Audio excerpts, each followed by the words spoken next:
في إطار مواصلة تكوين الطلبة حاملي المشاريع المبتكرة في مجال المقاولاتية وتزويدهم بمختلف المعلومات اللازمة لتجسيد مشاريعهم الابتكارية، أقيمت الدورة التكوينية في مجال المقاولاتية في طبعتها الثانية، والتي سيتناول فيها عدة محاور في المقاولاتية على مدار 3 أسابيع، موجهة للطلبة حاملي المشاريع المبتكرة. اليوم نشهد انطلاق الدورة الثانية لعام 2025 شهر أفريل.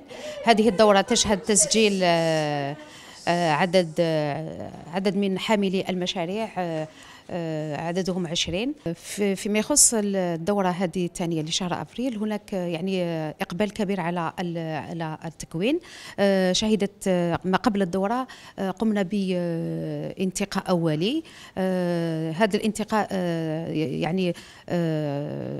يعني تقابلنا مجموعة من حاملي المشاريع عندهم عدة مشاريع يعني واعدة. وفي الوقت ذاته هذه الدورة ترافق الطلبة حاملي المشاريع قصد تكوينهم وتدريبهم إلى مرحلة التنفيذ، لا سيما تطوير أفكارهم المبدعة وتجسيدها بكل مرونة. من خلال هذا المقياس الذي ندربه لحاملي أفكار المشاريع، نقوم بتقييم مدى امتلاكهم للمفاهيم الصحيحة في مجال المقاولاتية. لتقييم هذا التقييم يتيح لنا توجيههم ومساعدتهم من خلال تقديم الأسس الصحيحة لاكتشاف دوافعهم نحو ولوج عالم المقاولاتية، وأيضا نقوم بتقديم تدريبهم على تقنيات لصياغة أهداف مشاريعهم بطريقة منهجية صحيحة. بالرغم من أن تجربة مركز تطوير المقاولاتية بجامعة التكوين المتواصل هي فتية، حيث أنه هذه هي الدورة الثانية التي ستنطلق اليوم، لكن رغم ذلك هناك إقبال كبير من قبل حاملي أفكار المشاريع. هناك تفاؤل بتجسيد أفكارهم في أرض الواقع، وهذا الذي يدل عليه هو عدد الطلبة المتزايد مقارنة بالدورة الأولى. وفي السياق ذاته ثمن الطلبة الحاضرون مثل هذه الدورات التكوينية لما لها من أهمية في تنمية روح المقاولاتية وتشجيع الطلبة ودعمهم لولوج المقاولاتية وبناء مشاريعهم المستقبلية الريادية تحت إشراف مكونين أساتذة بمركز تطوير المقاولاتية قصد ضمان نجاح مشاريعهم بشكل صحيح.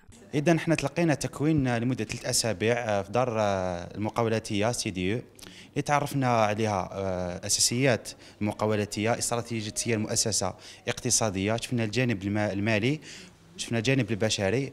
عطاونا ايضا منهجيه اعداد دراسات اللي راح تطلبهم لنا لاحقا نصدى، مثل دراسه التكنو اقتصاديه BMC، دراسه الجدوى. وشفنا ايضا تاطير تاع نصدى كيفاش يكون، طرق التمويل. شفنا ايضا السجل التجاري ايضا. يعني كانت تجربه مميزه، تعلمنا منها شغل بزاف افكار، وسينا هذوك الافكار نديروها اسقاط على المشروع تاعنا.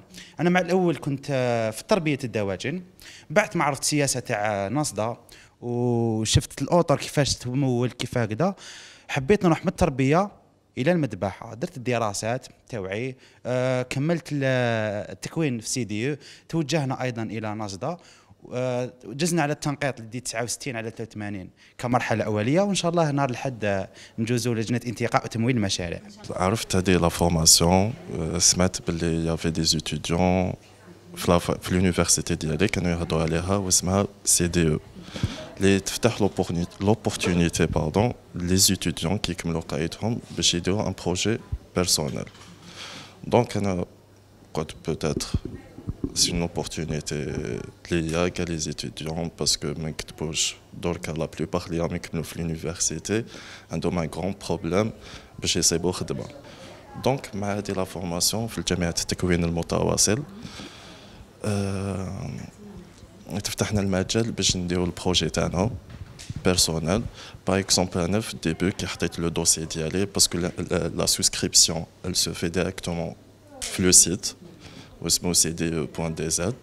دونك تعمر كاع لي انفورماسيون ديالك، لي ديبلوم. انا درنا اون فورماسيون مليحه، دونك اللي ساعدتنا بزاف في المقاولاتيه، فهمنا بزاف مشاريع فيها.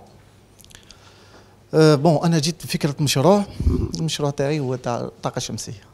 دونك الطاقه الشمسيه حبيت ندير لها اون اميليوراسيون هنا في الجزائر. دونك ناميليوريها، هي كاينه على كل حال، كاين دي بروجي اللي راهم من انستونس على كل حال في الجزائر. الدورة التكوينية الثانية بجامعة التكوين المتواصل جاءت تطبيقا لاستراتيجية الجامعة لدعم المقاولاتية والأفكار الابتكارية، مما يسهم في تطوير عجلة الاقتصاد الوطنية.